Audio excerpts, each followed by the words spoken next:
My name is Kim, the host of today's GIC Talk. Before we get started, please cover your cell phone or click on silent mode. Thank you.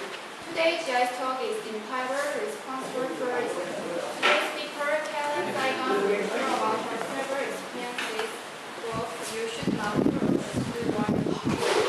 For this GIC Talk, if you have questions, please write them on the small sheet of paper you were given when you first arrived. One of our volunteers will collect it from you later during this GIC Talk. Calen will have the chance to answer your question during the Q&A portion, which is led by one of our speaking volunteers. Now, without any further hesitation, please welcome Calen with applause.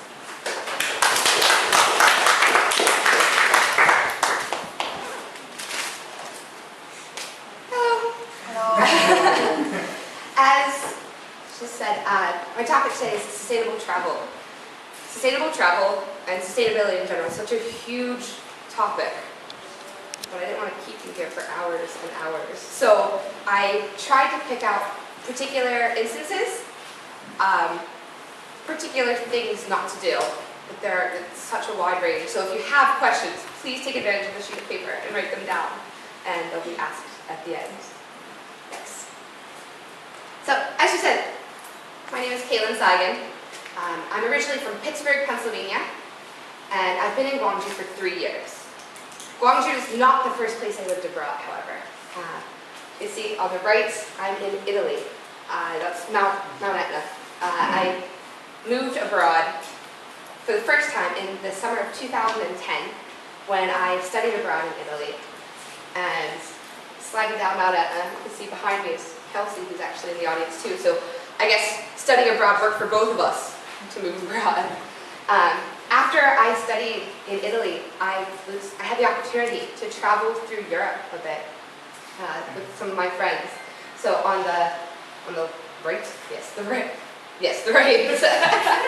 On the right there, I'm in Greece with some of my friends. So I have traveled a bit. Next. I've traveled through 4 different continents. Obviously now we're in Asia.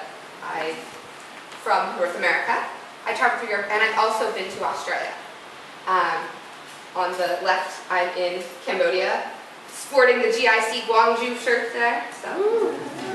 And I'm at the Angkor Wat complex in Siem Reap, in front of the Tree of Life.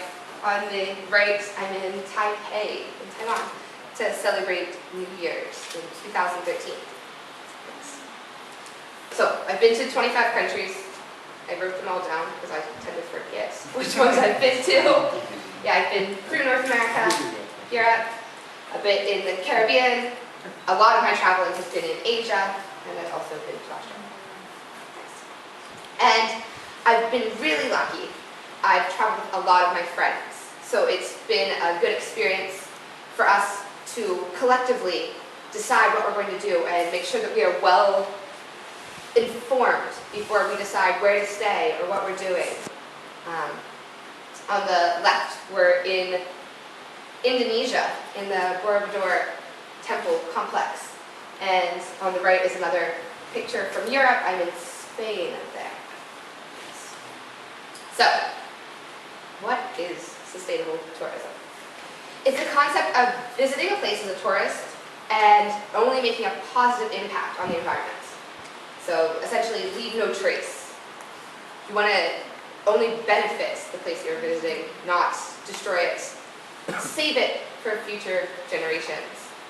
This picture, I'm with an elephant, which is my favorite animal in the whole entire world, and I'll talk more about that later.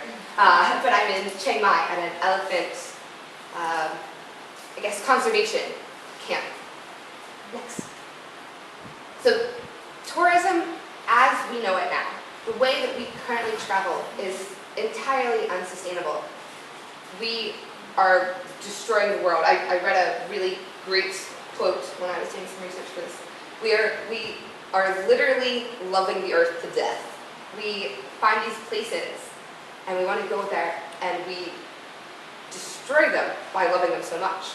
Accidentally, unintentionally, we destroy them by loving them so much. You hear about a remote spot, and that's it becomes like the next hotspot. It was something that was originally not traveled to becomes the choice destination for everyone, and then we destroy it through that. Next. There's a lot of money in tourism.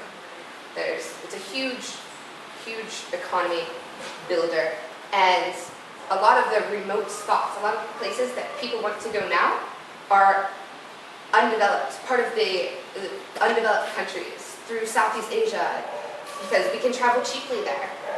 But the people who live there will never stop tourism because they are making so much money from it. They see that they can charge us something very cheap, but it's still, for them, it is an amazing amount. They can benefit from it so greatly.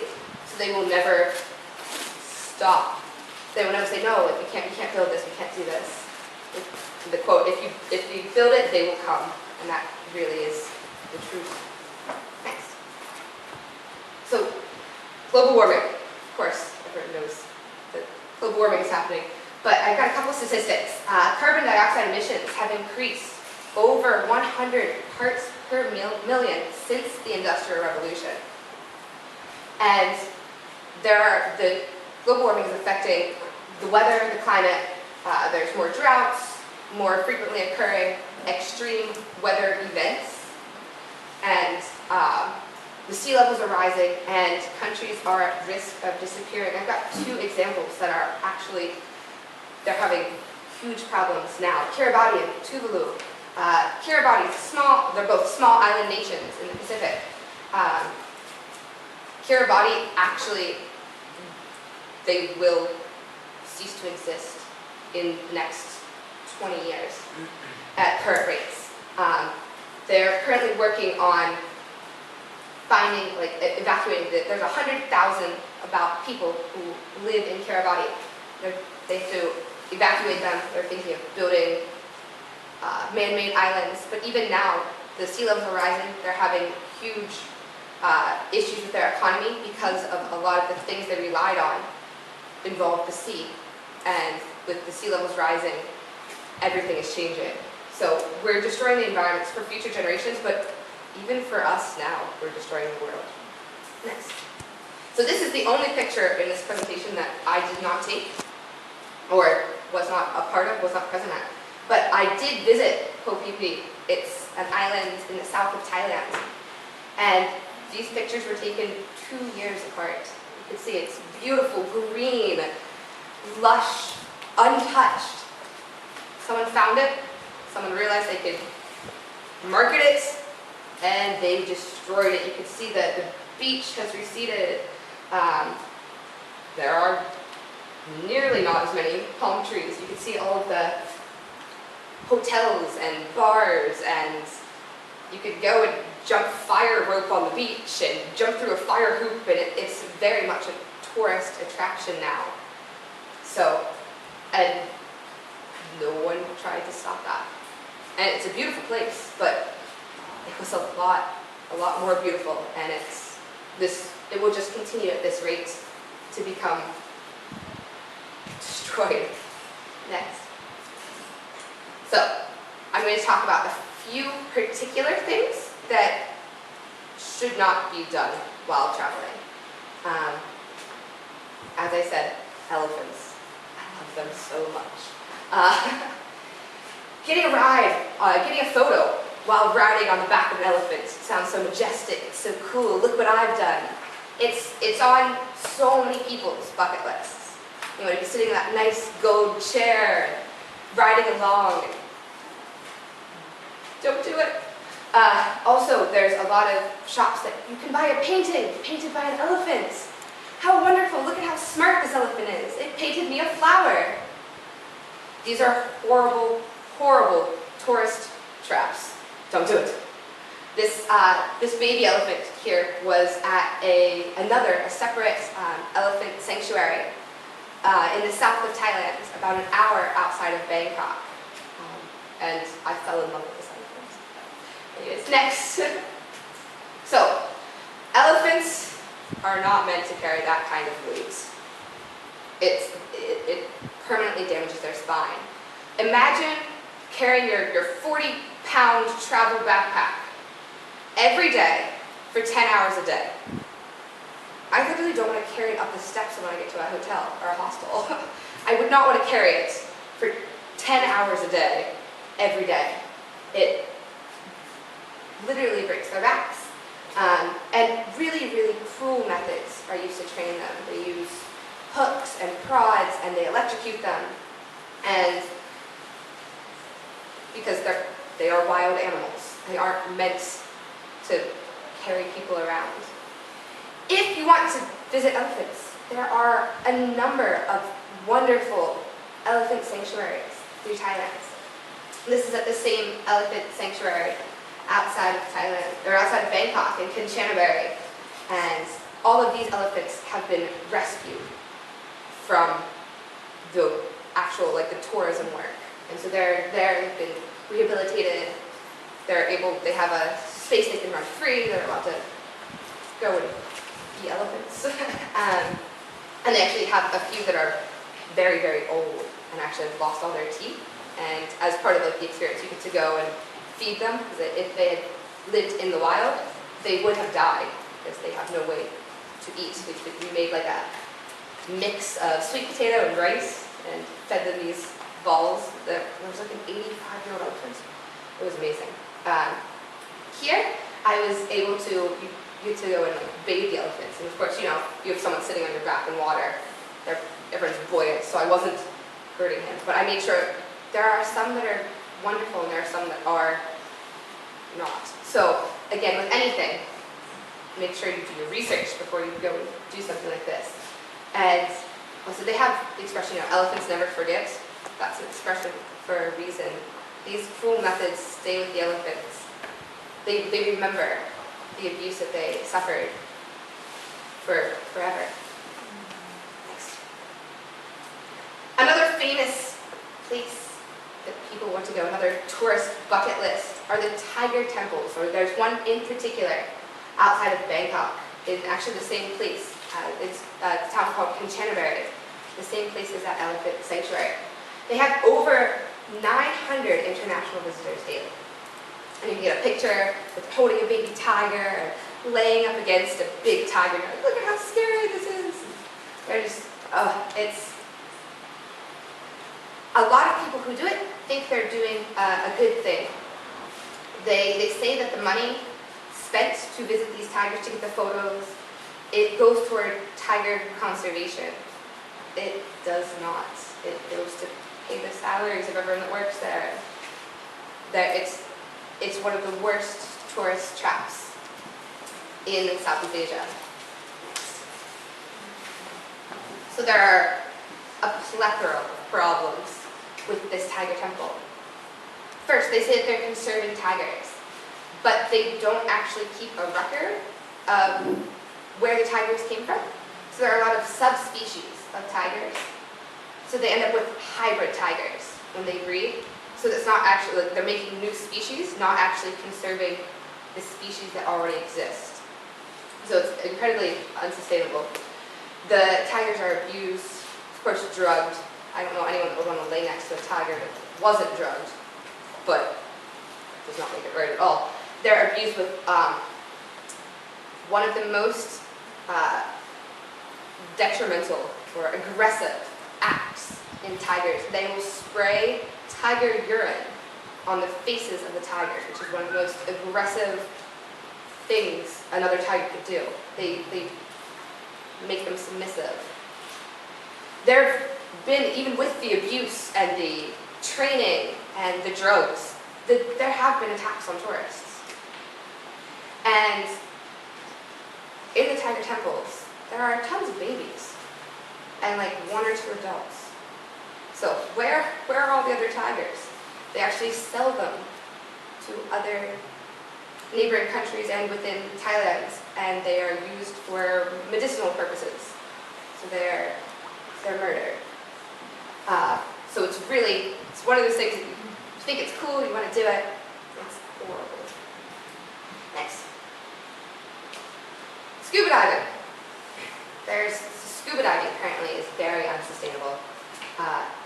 There are, with the boats, they just drop their anchors wherever, so they destroy and damage the coral reefs. People wear sunscreen in the water, which, you don't want to get burnt, but that, you're polluting the water and damaging any animals that live in it. People touch the wildlife. This picture is, I'm diving in the Great Barrier Reef in Australia. I did not touch it. I know it looks like I'm about to. The guy, the coral is alive. So this was breathing, and they told us to put our hand next to it so you could feel it breathing. Like I said, the careless boat captains would just throw their anchor anywhere. So, and whale sharks are very, very popular to dive with. A lot of the tours feed the animals so that they continue to show up. It teaches them, they have learned not to hunt on their own now. They rely on that food source, and they're becoming domesticated, essentially. And so if you want to go scuba diving, there are definitely sustainable ways to do it. This particular voyage I went on, they had just a line that they had attached in the water, just a rope that had been permanently anchored in, that they just attached to the boat, and then everyone knew to come back to that line to get back onto the boat. Someone had gone down before, went to a spot that there was no coral, nothing that they would damage, and buried a weight with the rope attached. So there are plenty of tours that do that. Again, you just have to do your research. Next. So it's really important to respect local traditions. On the left, beautiful falls are in Laos, and you can swim in them. Of course, don't litter or anything there. Yeah, you can swim in them. They say that you should go in fully clothed, because it's actually a religious set of falls. So you don't be indecent, don't go in your bikini. Just respecting local traditions. On the right, again, is in Angkor Wat. It's a temple, so they ask that you go in covering your knees and your shoulders. So that's important. Just when you travel in general, you should respect the traditions of the people that live there. Next. Children. This is one of the most difficult aspects of traveling. There always are children in the streets asking for money or selling little trinkets. They'll sell you bracelets, so whatever. They're adorable, and you never want to tell them no. You want to give them everything you have. If you give them money, it continues that cycle. The parents realize, okay, I shouldn't send my kid to school. I can just send them out on the streets. They get more money than if I was just out there begging. Education is unimportant. Let's just send them out. And so these kids aren't getting an education. Their job is panhandling, getting money. So, like I said, the parents will send their kids out to earn money and continue that cycle. If you want to interact with kids when you're traveling, there are orphanages everywhere. They love meeting foreigners. They love, this is in Cambodia. I went to an orphanage and we sat around, read a couple books. They built a castle on blocks and were really proud to show us. It was really fun, and it took 2 hours out of our day. And we were giving back in a way that was actually beneficial. So, alongside sustainable tourism, there's also geotourism. It's tourism that enhances the geographical characteristics of a place, but not just the land itself. It's the culture, the heritage, the language, anything, the well-being of the residents, things that you want to continue on in the future. So it allows for ways to protect a place's character, not just its environment. So there are anywhere. You just have to look for it. There are great ways to see any beautiful sites sustainably. Here I went to Jaco, Costa Rica, and we went for a spring break trip in 2011. My friends and I really wanted to see the rainforest. We were able to zip line through the rainforest. We were attached with a harness to a rope, swinging through the trees. We did a lot of research on this. This place was actually really beneficial. It was an example of geotourism because it not just allowed us to see the sites, but it benefited the local community because it employed so many local workers. It boosted the economy. All of the workers, the construction, everything was done locally from the community. So it was a great way to see the beautiful rainforest of Costa Rica.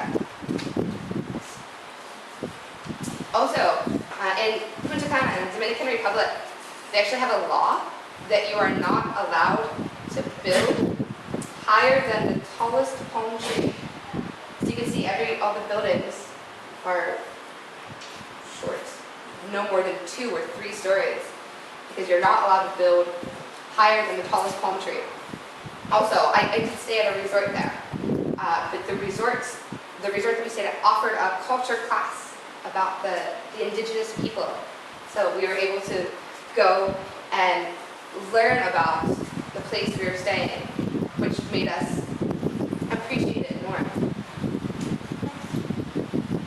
So, what can we do to help? Leave no trace. That means you should leave a place exactly as you found it. Don't litter, don't write your name on the wall, nothing like that. It should be exactly as you left it. The internet is a wonderful resource. Research anything before you go on it. There are great reviews, travel blogs. Research what you're doing. Know what you're getting yourself into. Know what you're supporting. Use eco-friendly transportation. Within a city, rent a bike. It's a great way to see, you see more when you're on a bike anyways. It's a great way to get around. When you're traveling between cities, use mass transportation. Take a bus, take a train. Don't fly. Follow all local rules and regulations, of course, anywhere. And you'll be able to see beautiful sights, and your children will be able to see beautiful sights, your grandchildren. They'll be around for longer if you follow all these rules and regulations. So I have a couple of resources here. Green Global Travel is a great resource. It has information about any destination you go to and how to best see that site sustainably. Carbonfund.org. There's a ton of companies that do this. It's how you reduce your carbon footprint. So your carbon footprint is what is left behind from what you do, the carbon output from what you do. So everyone has a carbon footprint. It's either from your car or your house or any sort of electric or gas or thing you use is your part of your carbon footprint.